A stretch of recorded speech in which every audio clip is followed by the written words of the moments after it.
but yet complicated and complex in execution. So that's all about my role. And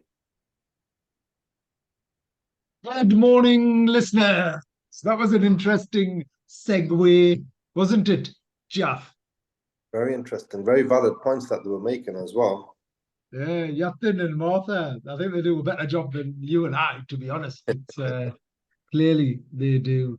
Anyway, let's get this show on the road. Let me get my script and presentation and all of these wonderful things that the amazing Martha does for us is what she does. So let's enable that. Let's push this button. Let's swap display settings, swap that, do this. It's all happening here. It's all happening here. Anyway, good morning, listeners. You're listening to Ammar and Jalf. Live on our weekly radio show right here on Spice FM. Each week we'll try and bring some views, news, and one or two clues from the business world. Asian Business Connections aims to connect, support, and promote the Asian and wider community. And we'll be talking shop quite literally, not just corner shops. Or they looking to start a business, have an existing business, or you just want to talk business, we can help. Yeah, we can't help. We can't help, and we help all the day. We help all of the time. And anyway, what's going on in the world, Jalf?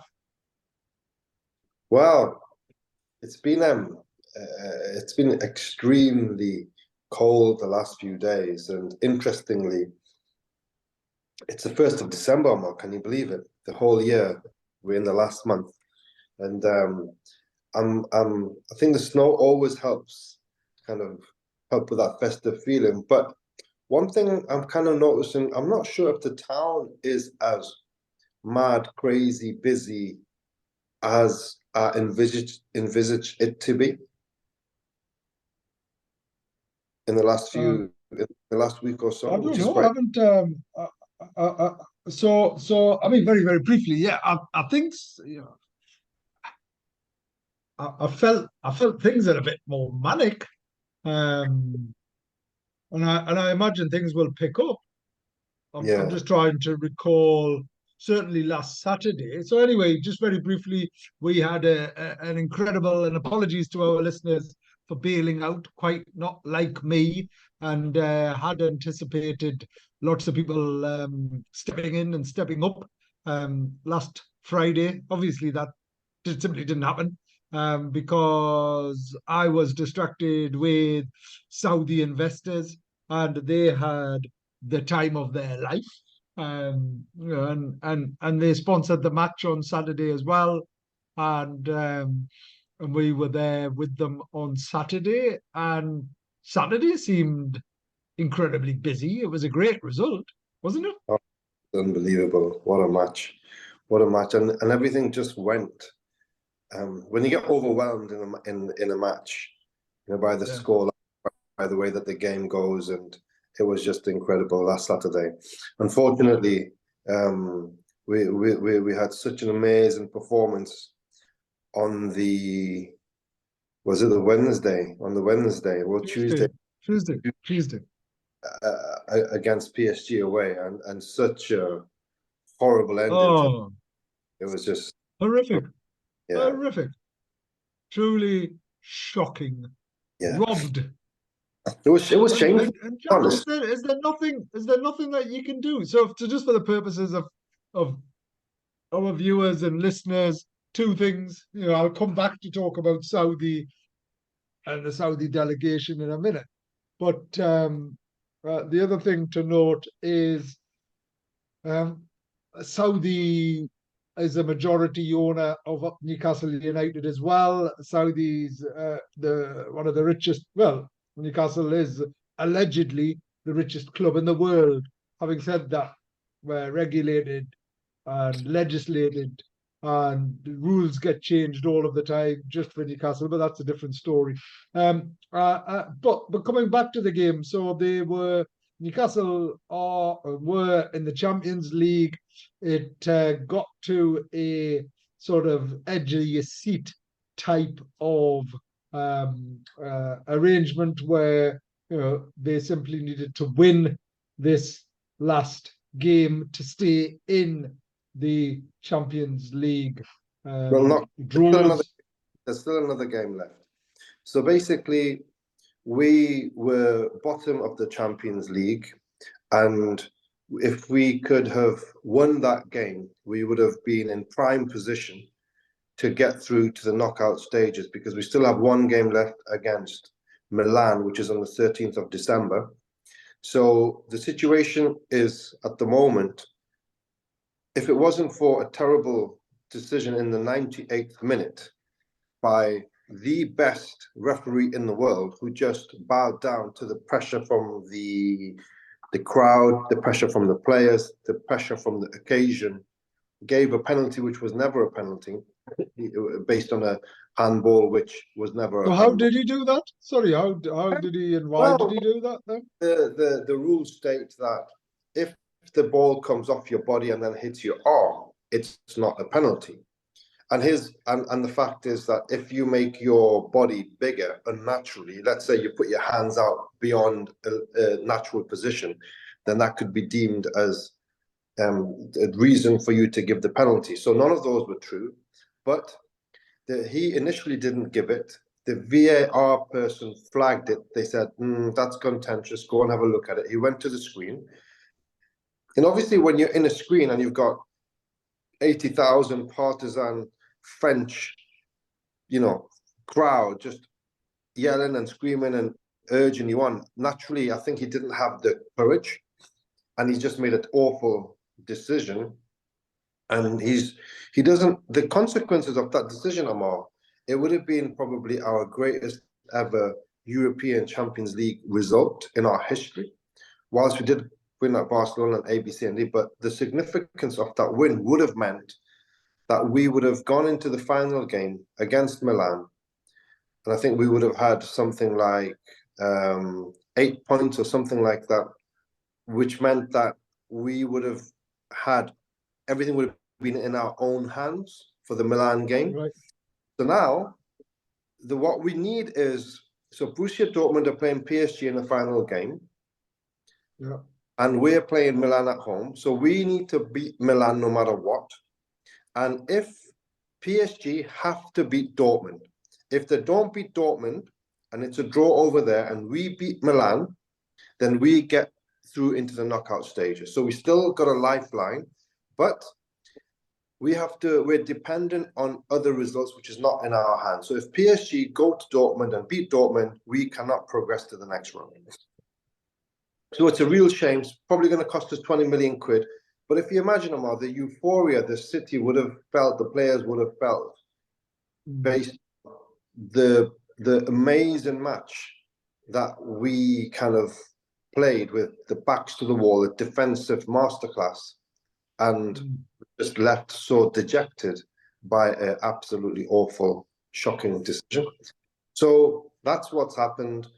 But hopefully, in my mind, in my heart, if the footballing gods are with us and justice is served, we go through to the next round. And if that happens against Milan, then if you imagine, this is just going to be a part of the story of our journey.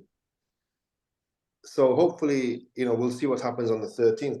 But hope that justice is served on the 13th, and then let's see where we are after that. Yes, it's a sad state of affairs. But is there nothing that you can do? Once the decision's made, isn't it? As an organisation, they have not come out and put their hands up and say, "Look, yes, that was a terrible mistake." What they have done is they stood down the VAR official who sent the referee to the screen. But at the end of the day, the referee went and made the decision, so they should be standing him down as well. But because he's the world's best referee, they're not standing him down, but they should as a punishment, because it was a terrible decision. And that was the moment where that referee could have cemented his position as a man As the world. he's never going to be swayed, no matter what the pressure is. He's going to go and make the right decision. And unfortunately, he's let himself down, and he's let his own, all of that, all of that hard work that he's put in to be the best in the world. He's just ruined that over a really stupid decision, which wasn't that hard to make. So no, there's nothing that can be done. And the other thing is that the entire footballing world was on the side of Newcastle. No, not one person could say that, oh, that was a penalty. No one. They could say that, oh, well, it's a referee's decision. He's made the decision, and that's it. If you're on the side of the Parisians, but anyone neutral, anyone who's looks at football for what it is, they knew that was an absolute stinker. So, but it was. But I mean, for us, on after a few days have passed, for us to go to PSG and then so upset and disappointed with the draw, it just shows how well we played with an injury-stricken side where Eddie Howe could not even bring on one. Just I mean, hats off to the amazing manager that is Eddie Howe, demonstrating true leadership. And it's funny because we'll play a couple of bad games and everyone starts writing us off, and then all of a sudden you go, well, look at Chelsea, look at PSG and whatever else. Even though they had 7 games in like 4 weeks or whatever it was, it's been an incredible. I mean, top flight, and we are top flight, but those that have done this constantly and consistently struggle. So we're coming up. So it's anyway. Let's see. Let's use the force. Let's use the force. So when's the Milan game? On the 13th of December. Is it? I think it's a Wednesday night, Ammar. Is the 13th? Yeah, the 13th of December. But it's very tricky around that period. Hopefully we get 1 or 2 players back. But it is very tricky. Why is it tricky? Well, it's just a sheer number of games. So on the Sunday before, I think we play Tottenham. Away in London. So that's be a tough game. And obviously then you have to come back and get ready for Champions League. If you can't revolve the squad, it obviously makes it really, really difficult. We're hoping. I was just listening to I was just clipped something on Twitter, and 1 or 2 fans were saying that, it wouldn't be the end of the world if tomorrow's match against Man U got cancelled because of the weather. But I don't think it will, to be honest, because I'm sure the weather, we've played under worse circumstances than what the weather is at the moment. So yeah, so that's where we are. But I think, and hopefully if we can get 1 or 2 players back, I think it would just make the world a difference. And what time's that kickoff? Do we know? 8 o'clock, I think, I'm on. Is it? Right, okay. I'm just looking at this. The reason why I'm 8 p.m. Fair enough. I just realised I'm down in Darlington, so I'll have to get back from Darlington. Back up. Which is anyway. Enough about the football. Who cares? We do. So the Saudis were over, and they basically took them around, showcased the region, the strengths of our region, and everything else that we were doing and that we are doing. And an incredible result is what it is for the Northeast. What's quite interesting, Jalf, is that there are we went round, see the airport, chief execs, see local councils, see various stakeholders, and when I sat there going, you do realise like what's going to happen. And everyone's going, yeah, well, no one's really turned up to show that, because the investors were like, so 80% of the wealth in Saudi, so 80% of the wealth are family offices. So these are families, and there isn't that many of these family offices, but they're all like billionaires, right? Is what they are. And now all of them are now interested in Newcastle and the Northeast, and all of them are thinking about their strategy around establishing a presence here, and how they use this as a mechanism to get in and out of the UK as well. So it's incredibly exciting, and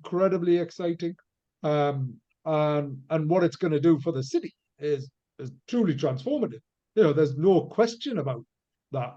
And we've got we brought. I was only there 3 weeks ago, and brought one of the biggest investors over here, family office, and there's 15 of them at least coming over at the end of January. Amazing. And So they're going to be here.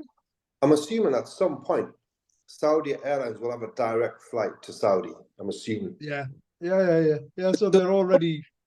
They've asked us to have that conversation. So we were talking to the airport, and they're like, "Yeah, we're happy to consider." And it might not be Saudi Airlines. I know Saudi Airlines obviously is a PIF owned, PIF owned But I just entity. thought, if Saudi are sponsoring Newcastle, would it not make sense for Saudi Airlines to be the organization that does do the trips back and forth? It does, but it's not a simple sort of let's fly from Newcastle to Saudi, right? Right. Because I think statistically it's either 70 or 80%, right? So 70 or 80% of people who fly Emirates daily from Newcastle fly on somewhere else. Okay.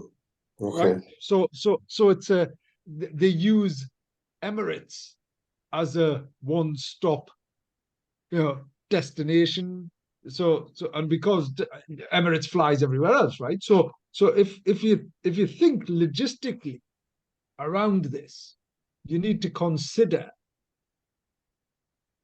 at this moment in time, they fly from Manchester, they fly from London. I don't know if they fly from Edinburgh or not, but they've got a couple of hubs, I'm sure of it, where they fly from within the UK, and they'll fly from those locations, a bit like Emirates. Emirates flies from Manchester and Emirates flies from London, right? And all of those flights coincide with other spaces and places, i.e., once again, I imagine London people will be flying to Dubai purposefully. That number will reduce, i.e., you're flying from London to Dubai because you can fly from London anywhere, is the point. So why would you fly from London to Dubai and then London to Pakistan or Bangladesh or India when you can fly direct from London?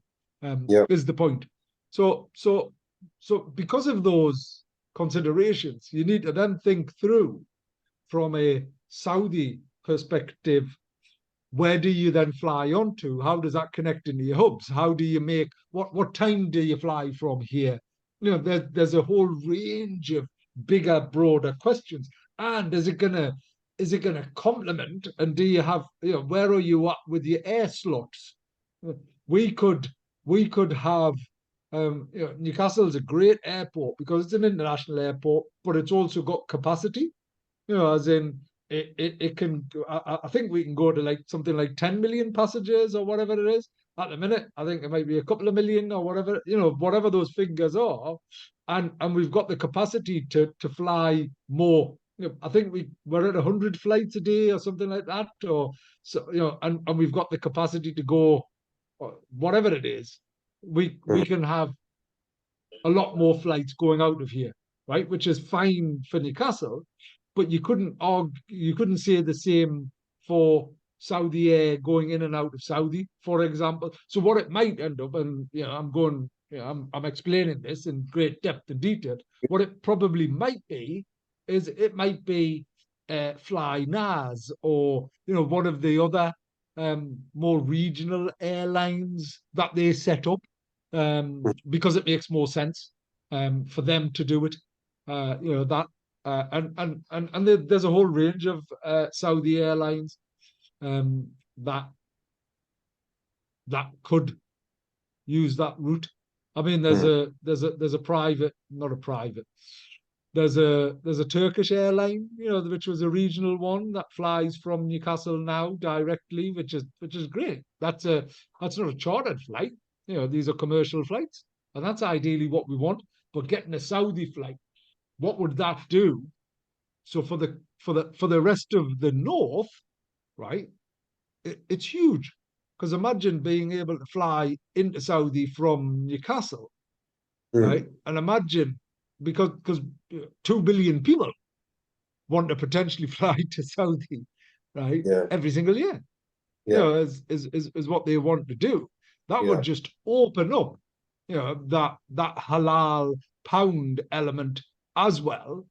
But equally, one of the things that I can say is that there's no question that Saudi will become one of the top tourist destinations in the world, right? Mhm. And they have no interest around alcohol. They don't want alcohol fueled. They're never going to serve alcohol. Full stop. They're never going to serve it, and rightly so, right? Because they want people to have adventure, people to have experiences. So the food, the culture, the history, the things that you're going to be able to do are going to be unlike anything that anyone's experienced up until now. Mhm. So would they not have alcohol in the hotels and stuff? I'm assuming. No. What, zero? But No, then there's what no. for the Tyson Fury event, Ammar? The Yeah. reality, so there was no alcohol at that event. There was no alcohol in Riyadh. The only place that, and this is what I was shocked at, and I was slightly shocked. And fair enough, I accept, and because I am British and it's the best of British and whatever else. I went to the British Embassy, and they were serving alcohol there. Okay. But apparently that's the only place that in the embassies is the only place you can get alcohol. It's illegal to bring alcohol into the country. Okay. Well, It's so duty free. fair. So anybody. So what does that mean? If you're interested, if it really bothers you that much, well, you're not going to go then, are you? But Yeah. actually, for the experience, well, look at how many people went for the Fury event. Mm. I mean, I've always said to myself, obviously, being a non-drinker, I've always said to myself, you can go and have a great time without the need for alcohol. I mean, I can say firsthand, Ammar, I agree. Obviously, I agree. when we went to the Borussia Dortmund match Yeah. in Germany, by the time some of the Geordies had got to the match, they were walking around like zombies. Yeah. And there's no way they couldn't even keep their eyes open. And the occasion that they actually traveled there to see and to be a part of such a historic occasion, they just probably missed it. And I know that I spotted myself a few fans very angry because the stewards were not letting them in because they were way too drunk. So I think the occasion was actually going to watch a match or a boxing match or whatever it may be. And I'm sure, it could be a part of the experience of that particular city that you go and experience it without alcohol. It'll be interesting to see how attractive it is without alcohol, and maybe the key to it would be that you have these attractions that are so overwhelming that the need or the desire for that experience negates the need for you to drink. Yeah. I think there's so interestingly, because I did meet a number of non-Muslims and multinationals and things like that,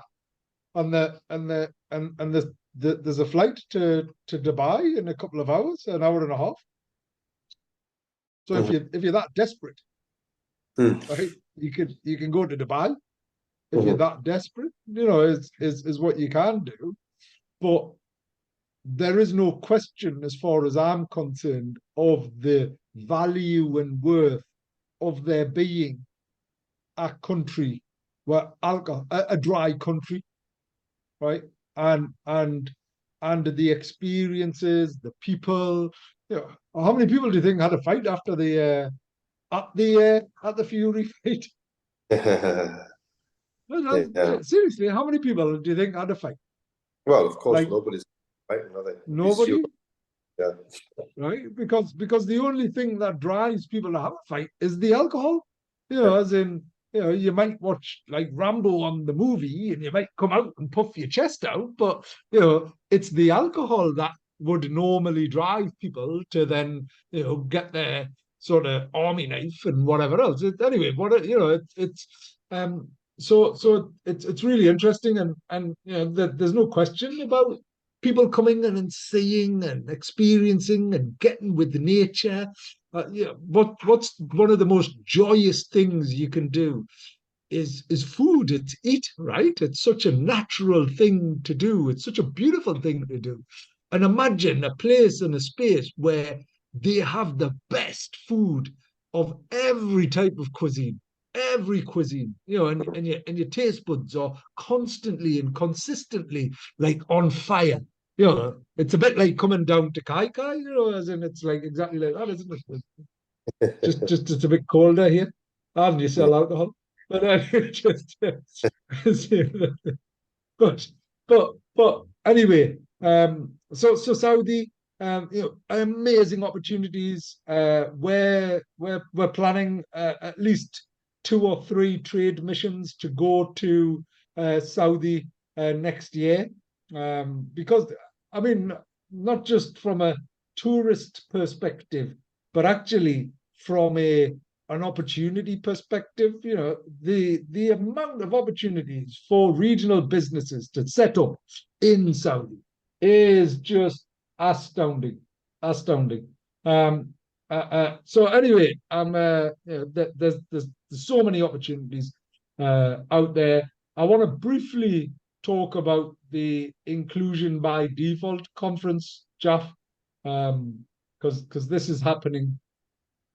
So let me share this, and hopefully everybody can see this. So the Inclusion by Default conference is aiming for the Northeast to be the most inclusive region in the UK by 2025. And actually, Jeff, if you think about when we set up Asian Business Connections, it was all around breaking down barriers. It was all about making an organization. Yes, we started by targeting and prioritizing Asians, but then moved very quickly to have a very inclusive organization where everybody felt involved and everybody felt valued, and there was a space and a place for everyone. And in 2020, after it was actually 2019, we launched the Inclusion by Default as part of our 10th anniversary, alongside our Asian Women Enterprising event as well. So we've decided to organize a conference at the end of January to bring all of the regional stakeholders together to develop their own plan on how to become more inclusive. So whether it's a restaurant, whether it's a shop, whether it's a multinational, whether it's an energy company, doesn't matter who or where you are, you need to be part of this, right? Because what we're trying to do and what we're trying to say is we're trying to recognize the value and the worth that inclusion brings. And by breaking down barriers, look, we've just talked about the halal economy, the Muslim pound, or whatever it is. Well, if all of a sudden organizations made simple changes in their practices and their offer and their consideration, it could truly transform their success, their sustainability, and how long they are around for and how attractive they become. Because simple things like there's a number of food places now that use halal food. They don't necessarily make a big song and dance about it, but they don't hide it. And what does that do? Nando's. I mean, everybody loves Nando's. They have some Nando's that are halal. They have some Nando's that are not halal. The difference is the halal Nando's are so much more successful, so much more profitable than the non-halal ones, to the extent where they've decided to roll out and make them all, or as many of them, as halal as they can. And what's the difference? Well, the difference is actually people don't, you can't taste any difference in the meat that is halal or otherwise. And within the UK, we have the strictest of guidelines in regards to humane killing of animals and everything else. So whether it's halal or not, it follows not a very dissimilar process, and it's healthier and it's far better for you halal meat than that isn't. And going back to the experience, well, the experience for somebody in feeling included, because they can go to a Nando's, they can go to a KFC, and they can enjoy exactly the same things as their non-Muslim friends because they're sharing that, right? The chicken is like, you're having a KFC, I'm having a KFC, you drink and you have alcohol and you eat whatever you want and all of that. But we're all of a sudden I'm sat and able to eat something together and not worry about feeling peculiar or odd. And I'm just using that as an example. There's a whole range of examples, including how do you cater for less abled people? How do you cater for those that cannot afford your product or service? Is there something that you can do to sort of make your whole offer more inclusive? And by having a more diverse population and a more diverse team, it brings different perspectives. You're a great advocate of this, Jalf. Look at how many people you've got from all over the world working with you. They each, have their own views, their own experiences. They help inform you. As a consequence, it's not just. Imagine if everybody was the same. What a scary, horrible place that would be. So anyway, we've got this event, and there's sadly in the Northeast, 27% of adults report experiencing discrimination at work. Not only this, but the Northeast region has significant health inequalities, low ethnic diversity, and has a low employment rate, with older, disabled, ethnic minority, and female workers most likely to be unemployed. And what we're trying to do is bring people together. So on the 25th of January at Anzio House, we've got this event. We've got a great lineup of speakers, and throughout the day, we're going to be sort of action orientated, develop a plan for your organization, take you through some tools and toolkits, and then consequently, you're going to leave with a roadmap. But more critically, you're going to demonstrate your commitment to the whole region, that you want it to be a better, more inclusive place where everybody feels welcome, and it's inclusive by default, not by design. Excellent. Sounds really, really good. It's such an important initiative. And I think it's probably time now, Ammar, where it's come to a point where things are very different to how they were almost 15 years ago. Yeah. It's crazy, isn't it? How in some elements we're going backwards, it almost feels, as well.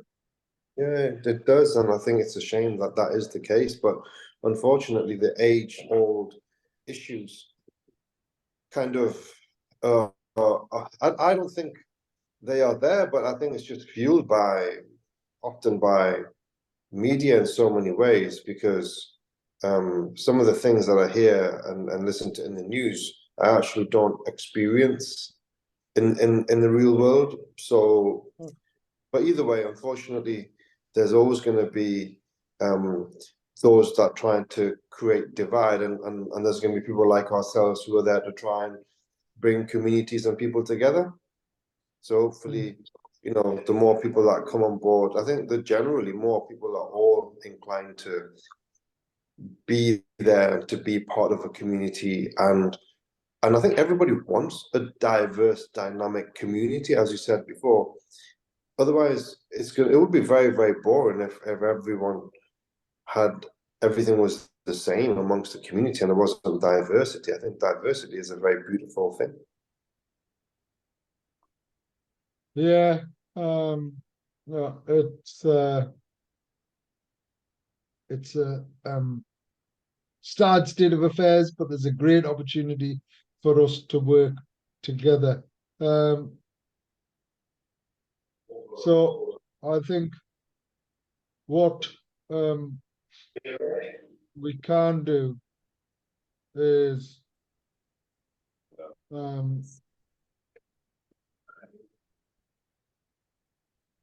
make a difference, make a commitment, you know, and stop talking about it. It shouldn't be a tick box thing. Well, this is what a lot of organizations do is they go like, let's sign up to this badge, let's get a badge, let's tick this box. Yeah, look at us, you know, we've ticked the box, and all of a sudden, let's employ some women, let's employ some less abled people, let's employ, you know, some black and ethnic minority people. Let's just, whoa, look at us, you know, and it's all about, for a vanity perspective, without the real will and the want to make a difference. And what does that do? Well, that just goes to internal people. Well, you know, my company doesn't. I don't feel included. You know, I don't believe I'm included. You know, they've brought me in, and they're going, oh, look at us, and I don't feel involved. I mean, I'd experienced that for such a long time. Even now, I sit there and I think, am I here because I'm Asian, or do they truly value, you know, the skills and the experience and expertise I have? And sadly, at times, it's because, all right, yeah, you're Asian, and equally, I don't represent every single Asian. How could I? You know, as in, and anybody who suggests they do, it's wrong. I don't represent anybody else. They represent themselves. You know, as in, I can communicate. You know, of course, I'm an influencer. There's no question about that. But yeah, but in all honesty and in all sincerity, yeah, I think we need to encourage people to have a voice. We need to give people a voice, and then through that voice, we need to listen. Part of the biggest challenge is people don't listen. You know, they just go and tell people, we're doing this. Here's a tick box. Oh, can you check this? Yeah, we're going to follow this. Look at us. And then, does the needle change? Has anything does it feel different? Because I'll tell you what feels different is it feels as if we're going backwards. It feels as if like there's more division. There's more. I'm horrified by what's going on in Palestine and in Israel. Horrified. And without getting into the detail of it, you know, I'm equally horrified at the fact that, and if you choose a side, you're wrong. If you choose a particular side, you're wrong, right? You support these and you do that, and etc. etc. Even though you sat there thinking that I can see kids dying, I can see millions getting displaced, I can see all of these things happening in front of my eyes, and because I think that because I believe kids shouldn't die, I'm wrong. Well, I think it's a sad state of affairs, isn't it?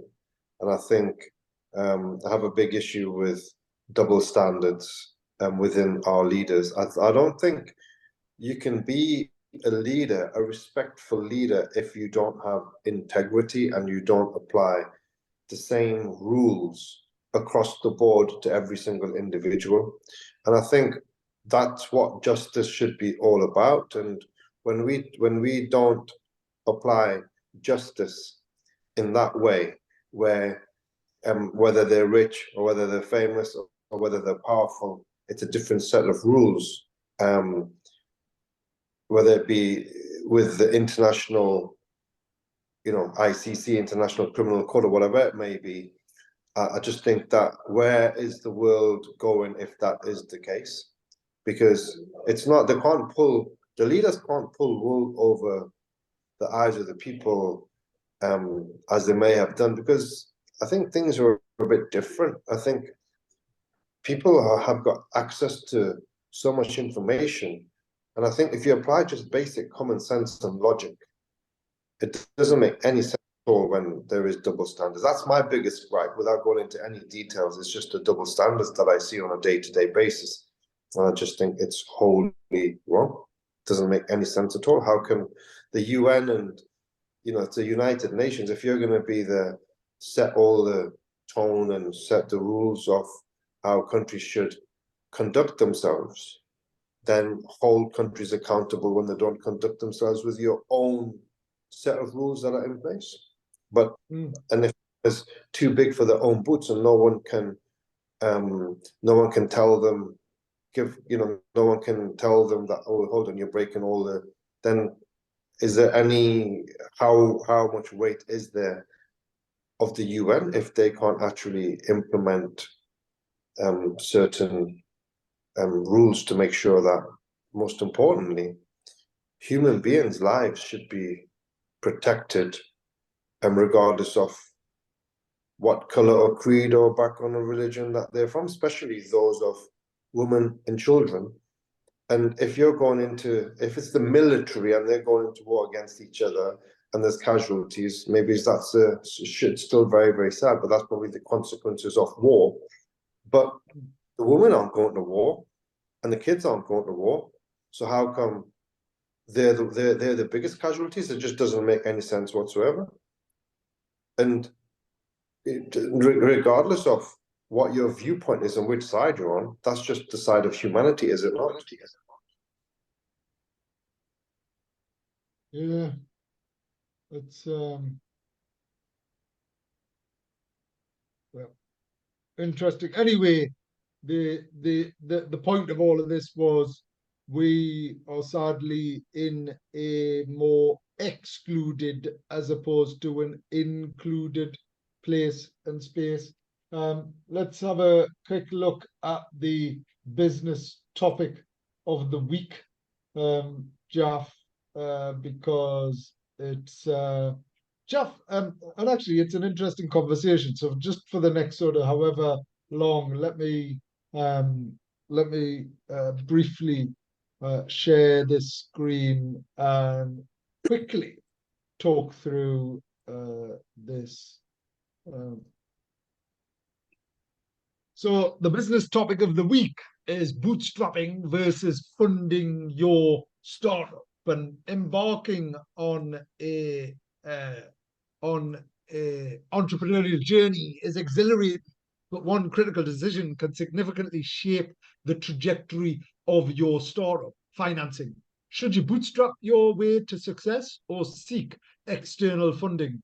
We'll explore the pros and cons of bootstrapping and seeking funding to help you make an informed decision for your startup. So what's the difference? Bootstrapping is growing from within.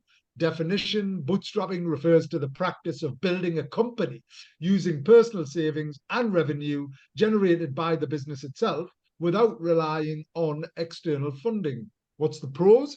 Well, full control. Bootstrapping gives you complete control over your business decisions without external investors. You're free to steer your startup in the direction you envision. Lean operations, operating with limited resources, forces efficiency. Bootstrapping encourages a lean approach, fostering creativity and resourcefulness. And profitability-focused bootstrap startups often prioritize becoming profitable early on. This focus on revenue generation can lead to sustainable growth without relying on external capital. What's the cons? Well, it slows your growth. Limited financial resources can result in slower growth compared to funded counterparts. Scaling might take more time without a substantial injection of capital. Risk of burnout. Wearing multiple hats in a bootstrap startup can lead to burnout. Juggling various roles may strain your capacity to focus on strategic growth and competitive disadvantage. In highly competitive markets, bootstrap startups may face challenges keeping up with funded competitors in terms of innovation and market research. So, seeking funding, so accelerating growth with capital. What's the pros? Rapid scaling, access to expertise, because investors often bring valuable industry knowledge, risk mitigation. External funding can mitigate personal financial risk instead of relying solely on personal savings. You share the risk with investors. Cons, loss of control. Accepting external funding means sharing ownership and decision-making authority. Founders may have to compromise on their original vision to align with investor expectations. Pressure to perform. Investors expect returns on their investment. This pressure can influence strategic decisions and potentially conflict with long-term goals of the founders, and distraction from core operations. The fundraising process itself can be time-consuming. I've known it to take 6 months, years. In fact, I know a business in particular that Jalf and I know who've been trying to fundraise for years, is what they have. And that's really interesting. Anyway, finding the right fit for your startup. Ultimately, the decision to bootstrap or seek funding depends on your startup goal, industry, and your personal risk tolerance. Many successful businesses have thrived with either approach, and some even transition between the two at different stages of their life cycle. Consider your growth aspirations, risk appetite, and the nature of your industry when making this crucial decision. Whether you choose to bootstrap or seek funding, the key is to align your financing strategy with your long-term vision for success. So, Jalf, financing your business. Tell us your secrets. So what did you do first time round when you set up? What was the first one? Was it Spice Cube that you set up, or was it Carlisle? No, actually, a place in Carlisle, a little takeaway in Carlisle called Papadoms. I think what? It was called Papadoms. Right. Right. Okay. I think in that one initially, Ammar, it was all a matter of raising some funding from family, and then the rest was from a bank loan to buy a particular property. But I think going back, like 25 years ago, whenever that was, I think the banks were more. They were lending a lot easier to the hospitality industry. And I think it became the case where they really stopped funding hospitality and stopped funding restaurants. So I think in the hospitality sector, I'm not really sure how the smaller businesses do it. I think I've always felt personally, I've gone down the bootstrapping route just to maintain that control and not be as big, remain small, but remain in control. I think there was opportunities where a bit like some other operators where you see them having 7, 8, 9, 10 branches around the country. That's done by venture capital, that's done by funding by external individuals. But obviously, as you've pointed out, you do lose control, and it depends how important is that to you. I think that's a very key question you need to ask yourself. How passionate are you about your particular product that you want to see launch in the market, and you want to retain control so that you're responsible for the growth and the development of it? Or if you lack expertise in that area and marketing is not your strong point, then maybe you consider the second option. Right. Yeah, and a great advice. So so just to be clear, you've done a bit of both. At the beginning, yes, but then I slowly, when it became to the bigger sites, I guess that gave me the impetus to be able to move to the next one. And since then, it's always been about organic growth. Right. Okay. Which is still very, very small, but we have 100%. But actually, and just to be clear here, Jalf, where you have taken finance, you've taken it personally, haven't you? You haven't gone out to investors at any point, have you? No. Have you ever got involved with investors? No, I've never been involved with investors. I just felt that wasn't the right thing for me. I haven't felt comfortable, and I think the key thing was all about the control. You lose the And it's control. also, do you need them or not as well, right? Obviously, that's Yeah, of course. The nature of my business, we've been in hospitality all of our lives, and we could call ourselves so-called hospitality experts. I don't really know what an investor is going to bring to the mix, apart from if they turn around and said, well, hold on, do you want to open 10 of these around the country and we're going to help that roll out?